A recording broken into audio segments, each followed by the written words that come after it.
অভিনয়ে খুব একটা নিয়মিত নন ঢাকাই সিনেমার এক সময়ের জনপ্রিয় চিত্রনায়িকা দিলারা হানিফ পূর্ণিমা। ব্যস্ত আছেন স্বামী সংসার নিয়ে। উল্লেখযোগ্য কোনো কাজে চুক্তিবদ্ধ হওয়ার খবরও নেই এই নায়িকার। তাহলে কি করছেন এই অভিনেত্রী? এমন প্রশ্ন তার ভক্তদের মনে জাগতেই পারে। সম্প্রতি দেশের একটি সংবাদ মাধ্যমকে তিনি জানান, বর্তমানে রান্নার একটি প্রোগ্রাম নিয়ে ব্যস্ততা যাচ্ছে তার।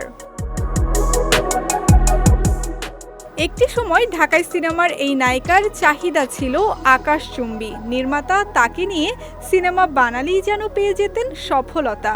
কিন্তু এখন আর নেই তার চাহিদা, তাই ছোট পর্দায় ব্যস্ততা বেড়েছে পূর্ণিমার। তবে সেটিও অভিনয় নয়, বিচারকের দায়িত্ব পালন করছেন বিভিন্ন রিয়েলিটি শোয়ের।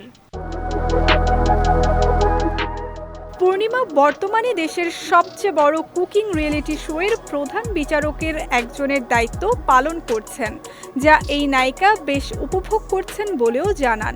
আপাতত এই কাজ নিয়েই ব্যস্ততা এই অভিনেত্রীর। পূর্ণিমাকে সবশেষ দেখা গেছে সরকারি অনুদানে নির্মিত ও ছোটকু আহমেদ পরিচালিত আহারে জীবন নামের সিনেমায়। এতে তার বিপরীতে অভিনয় করেন ফেরদৌস আহমেদ। এছাড়াও নির্মাণাধীন রয়েছে নঈম ইমতিয়াজ নিয়ামুল পরিচালিত গাংচিল ও জ্যাম নামের দুটি সিনেমা।